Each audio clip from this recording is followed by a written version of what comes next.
Alright ke Ningizimu Afrika Mzansi sizwe ke sibonga ngokashoza.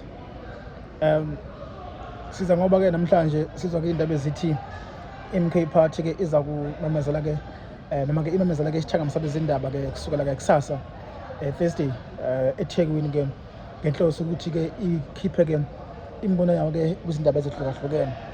We know ke ukuthi ke iMK Party mayibiza ke i-media briefing kusuke ngibona nje ukuthi indaba ezincane ke ezithinta nje lezo izinto ezimbalwa, but ke kube i-media briefing enkulu ehlezi ke inememezelo ke ezintsha, ama-announcements amasha noma okusha kusuke befisa ukuthi bakuthule ngalo sikhathi. We know ukuthi there's a lot going on njengamanje la South Africa, especially if you know ukuthi kunama-commission, une-commission ke yemadlanga commission ephenya ke izinsolo ke ethina ke ikhulu eziphezulu zamaphoyisa ke ekubika ukuthi ke in bed with igebengu ke kakhulu ke labo ke bazi gebengu ke emkhakheni kwedakamizwa. And also we know ukuthi the same energy noma ke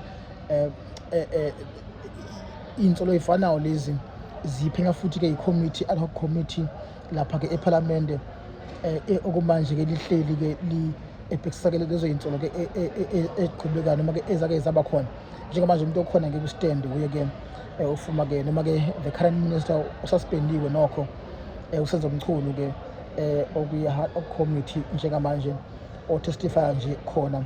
But what we can tell you now ukuthi ke MK Party, the president of MK Party Jacob Zuma will be addressing the media tomorrow ngenhloso ukuthi ke outline ke some few issues athinta ke MK.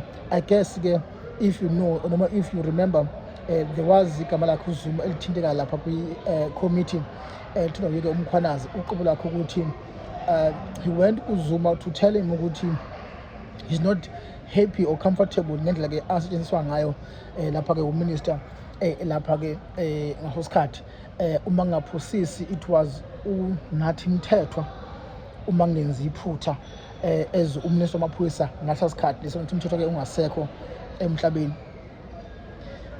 Uthi umkhwanazi wake kuZuma ke to address him about this issue ungaphatheki kahle kwakhe former minister or the late ubaba ke Mthethwa.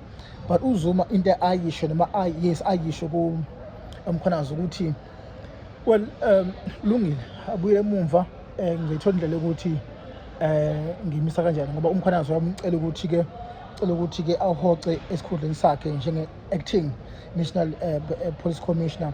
Kodwa ke uZuma instead ukuthi ke alungise issue ethinta umkhwanazi, kodwa wathi umkhwanazi kulungile ungesula noma ungesuka esikhundleni kodwa udaba zokulungisa. So ke I think it's one of the issues uZuma afuna ukuthi address le ethinta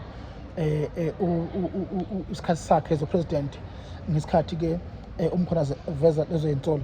And also abanye they also thinking indaba kaNobhala. Mina I was saying maybe announce a new secretary general we-MK Party, but I don't think kukhona izathu esiphelele singenza ukuthi amsuse uBongani Mncwangu, uDr Bongani Mncwangu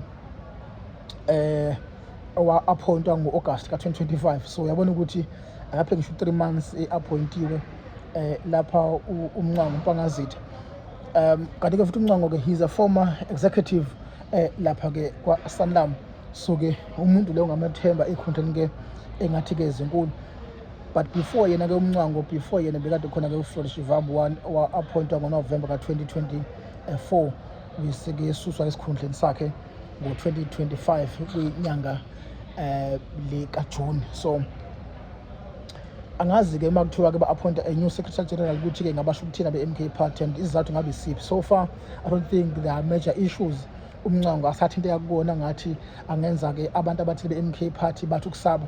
I believe ukuthi the only reason for Jacob Zuma to have this media briefing tomorrow is to clarify some issues athinta ke insolo ke abekwazona ngisho ba waba ke umongameli lapha eNingizimu Afrika. So let's wait and see sibone ukuthi ngabe kuqhubeka kusasa, but I can tell you ukuthi igama lakhe thinte-ke nje kwicommittee kodwa-ke uzofuna ukuthi-ke a-addresse lokho nokuthi mhlawumpe yena-ke zule ngokuthi-ke aye kwicommittee ukuthi naye o-testify-ke noma o-testify lapha kwi-commission kaMadlanga okanye-ke lapha kwi-committee-ke i-ad hoc committee ephalamende. So lena kusasa sibone ukuthi ngabe kuphuzuma akwenzayo.